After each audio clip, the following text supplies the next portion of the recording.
पुण्योदय विद्या संघ की अनुपम प्रस्तुति पुण्योदय संस्मरण। जो आगम की सरिता में भीगे दिन रात रहते हैं, अड़िग होकर परिश्रहों की घनी बरसात सहते हैं। मेरे गुरु विद्यासागर की छवि सबसे निराली है। वो खुद को कुछ नहीं कहते जिन्हें भगवान कहते हैं। वो खुद को कुछ नहीं कहते जिन्हें भगवान कहते हैं। जी हाँ दोस्तों, आचार्य श्री विद्यासागर जी सत्संग अपनी उस उत्कृष्ट चर्या का पालन कर रहे हैं जो सारे विश्व में वर्तमान में वर्धमान के दर्शन करा रही है। ऐसे आचार्य श्री विद्यासागर जी जो कि चर्या के धनी हैं, उनके जीवन पर आधारित यह संस्मरण क्रमांक 17 आपको जरूर सुनना चाहिए। बात उस समय की है जब आचार्य श्री विद्यासागर जी सत्संग सिद्धोदय सिद्ध क्षेत्र नैमावर में रुके हुए थे। सन 2002 8 जून की बात है।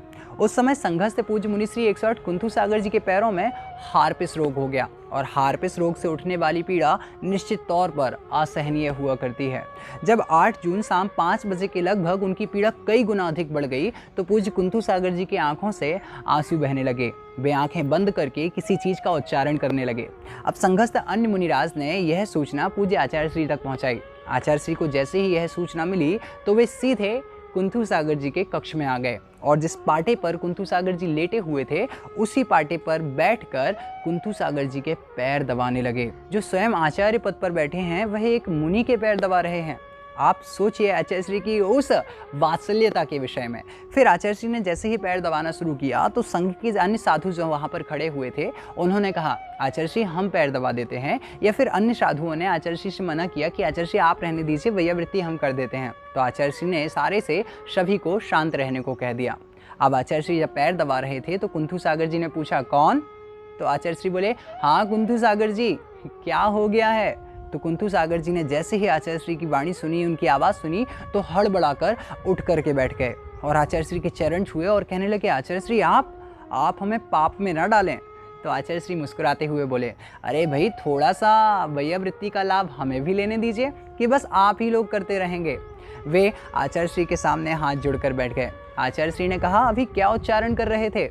तो कुंथु सागर जी बोले, बस यही उच्चारण कर रहा था आचार्य श्री कि शरीर अलग है, आत्मा अलग है। यह जो कष्ट हो रहा है यह शरीर को हो रहा है, आत्मा को नहीं।